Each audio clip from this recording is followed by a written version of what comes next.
Salut, c'est Bernard NG de Devcast. Et dans la vidéo d'aujourd'hui, nous allons voir comment mettre en ligne une application Symfony sur un hébergement mutualisé avec cPanel. Alors, l'interface de cPanel ressemble un peu à ça. Il y a plusieurs options. Et nous, ce qui va nous intéresser pour commencer, c'est de déployer notre site. Et pour déployer notre site, vous avez la possibilité soit d'utiliser le FTP, donc vous créez un compte FTP et vous utilisez une application comme FileZilla, etc., etc. Mais c'est un peu trop archaïque et ça prend beaucoup de temps. Et si vous apportez une modification à un fichier, il faudra vous rappeler quel fichier vous avez modifié pour uploader encore. Mais on peut se simplifier la vie en utilisant Git. Donc, on va faire un déploiement en utilisant Git. Pour pouvoir faire le déploiement en utilisant Git, vous voyez qu'on a la partie Git versionning. Mais avant de faire ça, il faudrait rajouter des clés SSH sur le serveur. Donc, il faut se rassurer qu'avec le plan que vous utilisez, ça dépend de votre hébergeur, que vous avez la possibilité de rajouter vos clés SSH. Vous allez donc générer une clé SSH sur votre machine locale et vous allez venir créer, vous allez venir créer une nouvelle clé, importer une nouvelle clé. Vous mettrez le nom de la clé, la passphrase. Il n'est pas important de copier la clé privée, vous copiez carrément la clé publique que vous allez remplir là. Une fois que c'est fait, vous importez votre clé. Une fois que votre clé est importée, on peut revenir à l'accueil et aller dans la partie Git Version Control. Et ici, on va créer un nouveau repository. Alors, vous voyez que là, on a plusieurs repositories. Je vais en créer un nouveau. Et vous avez la possibilité de cloner directement un repository. Moi, je voudrais mettre en ligne cette application qui est actuellement sur le GitHub de Devcast, mais vous voyez que l'application est en privé. C'est-à-dire que je ne pourrai pas cloner directement. Bien sûr, je peux cloner, mais ça va impliquer que je rajoute mon token d'accès GitHub dans le lien du clone, ce qui n'est pas très intéressant. Alors, ce que je pourrais faire, c'est tout simplement dire que je vais créer sans cloner un repository. Et là, j'aurai link.devcast.tech. Je suis en train de vouloir héberger une application sous un sous-nom de domaine. Alors, ce nom de domaine, le sous-nom de domaine n'existe pas encore. Ce que je dois faire, c'est commencer par créer le sous-nom de domaine. Le dossier va se créer et ensuite, dans Git, je viendrai préciser le dossier avant. Si je crée ce dossier et que je crée le nom de domaine plus tard, ça risque de poser conflit. Généralement, s'il n'y a qu'un seul site que vous hébergez, vous aurez un dossier qui s'appelle public HTML. C'est là que vous allez déployer votre site. Mais dans ce cas, je vais héberger sur un sous-domaine, un sous-nom de domaine. Ce que je ferai, c'est commencer par créer le sous-nom de domaine. Donc, subdomaine. Dans ma partie subdomaine, je vais créer un nouveau sous-domaine que je vais appeler link tout simplement et qui pointe vers devcast.tech. Et vous voyez le document root, tous les dossiers qui sont liés à ces sous-domaines vont se retrouver dans ce dossier-là. Je crée et c'est tout ce que j'ai à faire ici. Je n'ai plus rien d'autre à faire. Voilà. Une fois que mon sous-domaine est créé, je ne sais pas pourquoi j'ai dit sous-nom de domaine, mon sous-domaine est créé, je peux rentrer dans ma partie version de Git. Ensuite, je vais juste préciser un nouveau repository. Et là, je vais préciser le dossier qui a été créé pour moi. Alors, vous donnez un nom à votre repository. Généralement, moi, je donnerai le même nom. Et je crée. Alors, il va dire, je refuse que je ne clone aucun projet et je crée. Alors, ce qui va se passer, un peu comme quand vous créez un nouveau repository sur GitHub, on va vous donner en fait le lien du remote de votre serveur. Alors, une petite précision, c'est que ce remote que vous voyez là, pour qu'il soit accessible pour vous, il faudrait activer les clones URL dans votre configuration, c'est-à-dire dans votre hosting. Donc, vous aurez une interface comme ça dépend de votre hébergeur et vous devez activer en fait la partie accès SSH pour que ça soit disponible. Sinon, vous n'aurez pas la possibilité d'avoir le lien sur le serveur sur lequel vous allez pusher. Alors, une fois que j'ai ce lien, tout ce qui me reste à faire, c'est de revenir dans mon projet qui est en local. Je l'ai juste lancé avec Symfony Serve. Et dans ce projet, si j'ai fait un coup de git remote-v, vous allez voir que j'ai un premier remote qui est origine et ce remote pointe vers GitHub. tout ce que je vais faire, je vais rajouter un nouveau remote. Donc, git remote, add, je vais l'appeler production et je vais coller le lien du remote de production. Basiquement, c'est tout ce que j'ai à faire. Ensuite, il me suffit de faire un coup de git push production, la branche principale, main. Alors, là, il y a un petit problème de connexion. Je vais recommencer. Git push production main.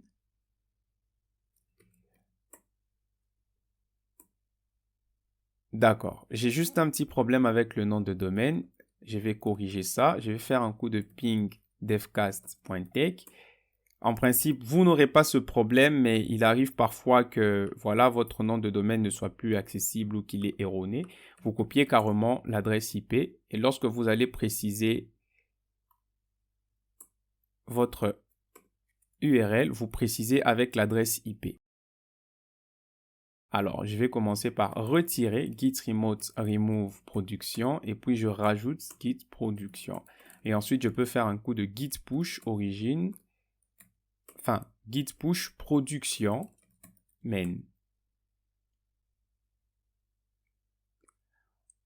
Et voilà, dépendamment de votre connexion, ça sera plus ou moins rapide, mais voilà, on a déployé notre application sur le serveur distant. Si je reviens sur le serveur distant et que j'actualise la page, enfin, j'actualise cette page, vous verrez que j'aurai en fait les différentes informations du repository. Alors, le repository que je venais de créer est là. Je vais dans Manage et je pourrai voir en fait qu'il n'y a encore rien dessus. Et si je prends la branche main et que je clique Update, on peut se rendre compte que j'ai le premier commit, Initial Commit. À partir d'ici, on peut penser que le site va déjà fonctionner. Donc, si je vais sur link.devcast.tech,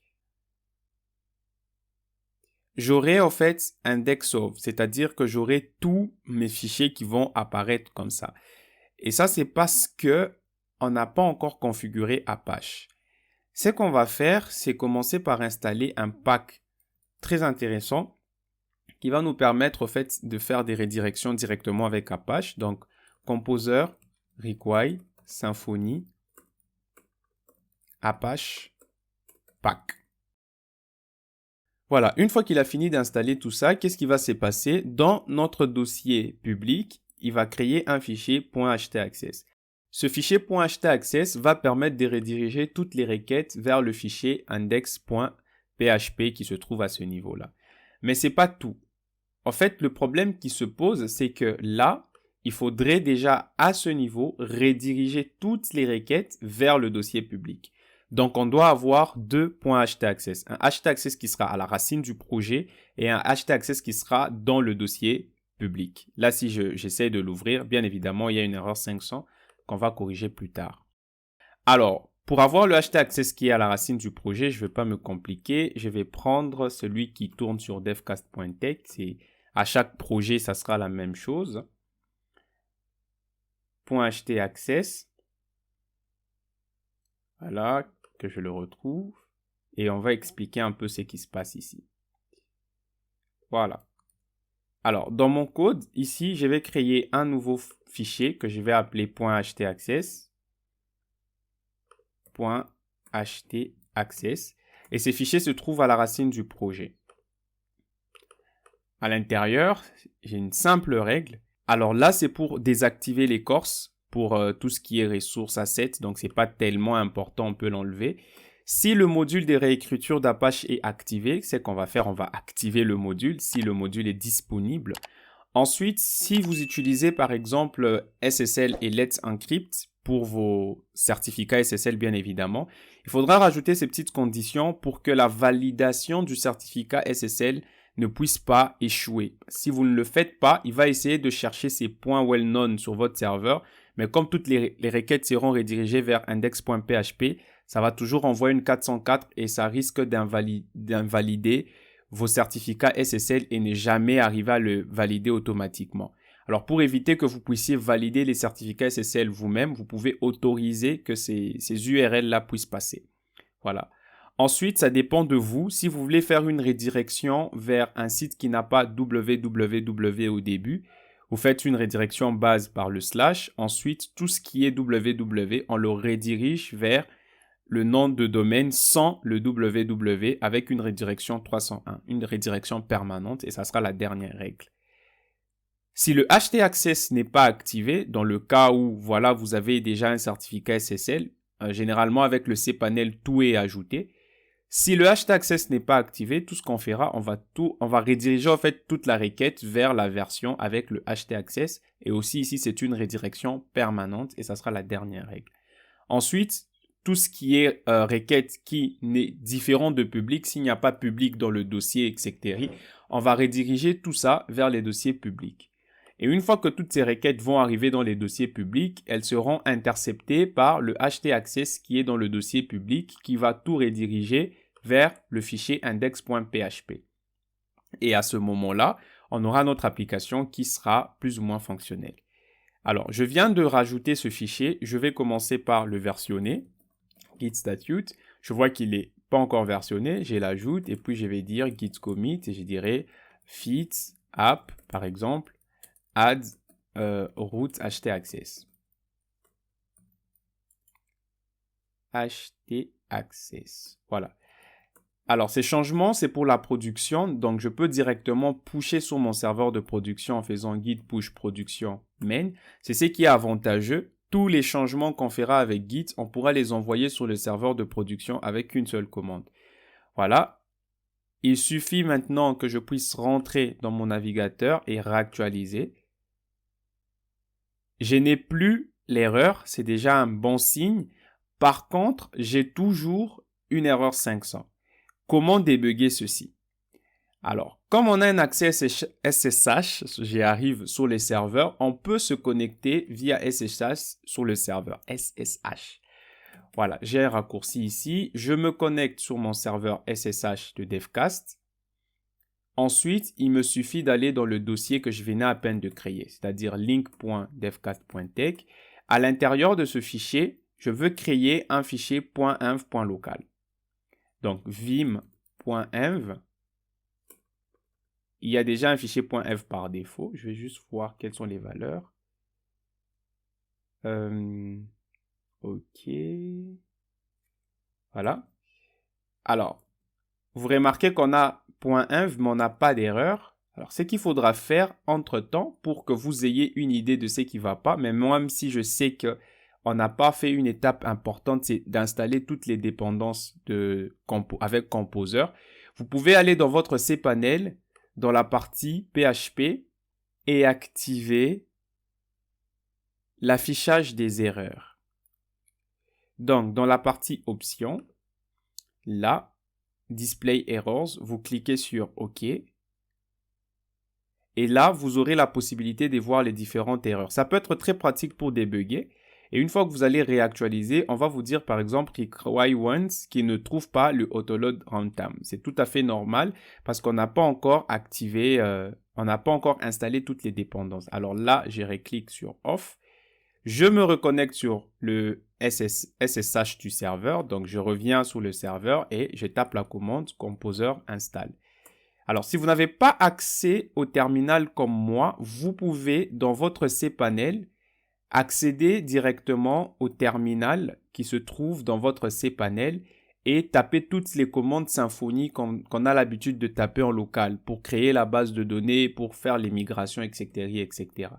Mais moi, j'ai directement accès via mon terminal et ça va installer en fait toutes les dépendances sur le serveur ou avec FTP, on aurait été obligé d'uploader le dossier vendor. Avec Git, c'est plus simple, on envoie tout sur le serveur, on se connecte sur ce même serveur pour installer toutes les dépendances qui manquaient.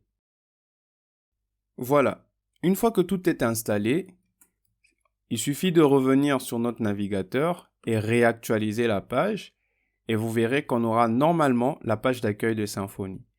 En d'autres termes, on a pu héberger notre site en ligne. Alors, il y a certains problèmes que vous pouvez rencontrer avec Composer sur votre serveur, c'est qu'il y a des fonctions qui sont désactivées. Donc, pour activer certaines fonctions, il faut juste aller dans la section PHP version, Select PHP version. Dans la partie options,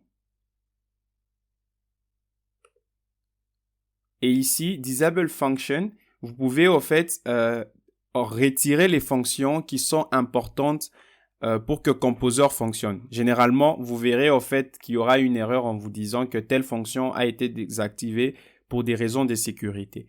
Mais si vous devez faire une installation et que vous savez que vous êtes la seule personne qui allait utiliser cette fonction dans le cadre de votre application, vous pouvez la retirer des fonctions désactivées pour que tout fonctionne bien. Alors, là, notre application est en ligne, sauf que c'est une application qui est assez simple, il n'y a pas de base de données. Autre chose, il suffit de créer une base de données. Si vous avez une base de données, bien évidemment, là, c'est beaucoup plus simple. Vous allez dans la partie MySQL Databases. J'espère que je prononce bien. Ensuite, vous rentrez le nom de votre base de données, par exemple link, peu importe. Alors, il est une bonne pratique de créer un utilisateur pour chaque base de données que vous créez. N'utilisez pas le même utilisateur pour toutes les bases de données que vous allez créer sur votre hébergement mutualisé. C'est mieux de créer un nouvel utilisateur pour chaque base de données. Et à cet utilisateur, vous pouvez en fait attribuer différentes permissions lorsque vous allez le rajouter à une base de données. Alors ici, on ne va pas faire ça parce que je n'ai pas de base de données sur mon application. Alors, avec tous ces détails, vous pouvez encore configurer le point .env pour qu'on puisse passer en production parce que là, vous voyez, on a toutes les informations comme si on était dans un environnement de développement local. Et ça, c'est pas bien. J'ai vu des sites qui ont été hébergés en production avec cette barre-là. C'est qu'on peut, en fait, avoir beaucoup d'informations sur votre serveur en allant dans la partie requêtes, par exemple, et serveur param. Et ici, si vous avez des clés de sécurité, etc., ce n'est pas intéressant parce que toutes les variables d'environnement de votre serveur seront exposées là. Et voilà. Donc, il faut faire très attention avec ça. Si vous avez des clés d'API, etc., et que c'est exposé en mode dev, c'est pas du tout intéressant. Alors, pour ça, vous pouvez le faire directement via SSH dans votre console ou bien si vous voulez avoir un éditeur graphique, vous allez dans File Manager. Et à partir de File Manager, vous repérez le dossier que vous avez créé, c'est-à-dire, nous, dans notre cas, c'est link.devcast, on entre dessus, et on peut créer ici un fichier .inf.local. Alors, le fichier .inf.local ne sera pas versionné parce que c'est un fichier qui est local à l'environnement de production dans notre cas. Il suffit alors de l'éditer en tenant compte de tout ce qu'il y avait dans notre fichier local par défaut. Je copie. Et là, je peux tout coller. Alors, ce qui m'intéresse ici, c'est tout simplement la partie app.env, la partie doctrine transport et la partie base de données. Vous pouvez supprimer tout ça. Là, on aura une base de données MySQL. Et voilà le mailer, etc. Alors, sauf que là, on est en prod. Après, vous pouvez générer une nouvelle clé secret pour votre environnement de production, mais bon, c'est pas si grave que ça. On enregistre les changements et une fois qu'on revient sur notre application et que j'actualise, ok, c'est pas pris en compte.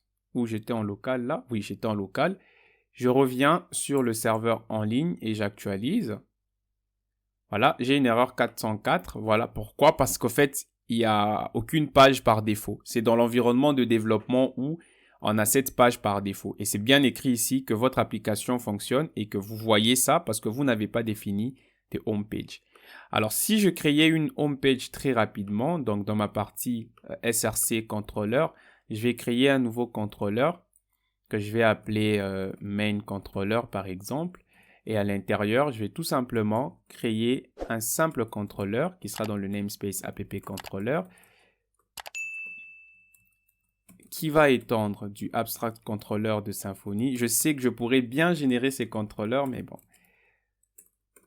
On aura une fonction index qui va retourner une simple réponse qui se trouve dans le package HTTP Foundation. Et je retourne ici New Response et je vais écrire Hello World.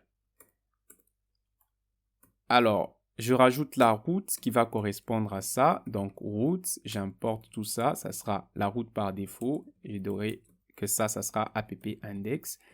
Et les méthodes accessibles en get uniquement. Voilà, une fois que j'ai tout ça, j'enregistre mes changements, je reviens sur le serveur, sur ma machine en local, git statute pour voir, il n'y a que ce fichier que je venais d'ajouter, je le rajoute, git add, git commit-m, fit app, et puis je peux dire add main controller par exemple. Et j'envoie tout ça sur mon serveur de production.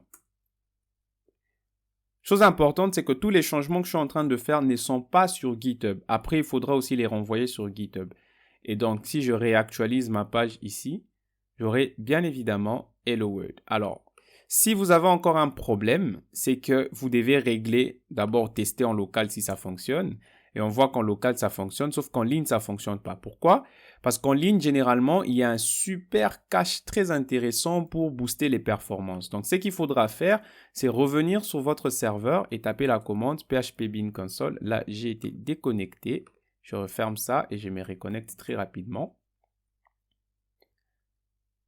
Pour optimiser les performances en ligne dans un environnement de production, Symfony met un cache hyper puissant. Bon, c'est façon de parler, mais il est très probable que tous les changements que vous faites ne vont pas directement s'affecter. Il faudra donc supprimer le cache. Pour ça, PHP Bean Console C2.C pour Clear Cache. Il va supprimer le cache avec tout ça. Bien évidemment, ici, il me demande d'installer une extension pour plus de performance. C'est l'extension Intel. Alors, sur un serveur mutualisé, vous n'avez pas la possibilité d'installer des extensions, mais il y a une liste d'extensions que vous pouvez activer. Vous voyez là, on a le Hello World. Et si on rentrait dans la partie main PHP, on va en PHP Select Version. Dans la liste d'extensions que vous avez ici, ça va dépendre de la version du cPanel et de votre hébergeur, mais moi, j'ai la possibilité. Vous cherchez l'extension qui a été recommandée, c'est Intel qui est là, et on clique dessus pour l'activer. Une fois que c'est activé, je vais essayer de refaire la même commande là, et je n'aurai plus au fait cette deprecation et j'aurai les meilleures performances.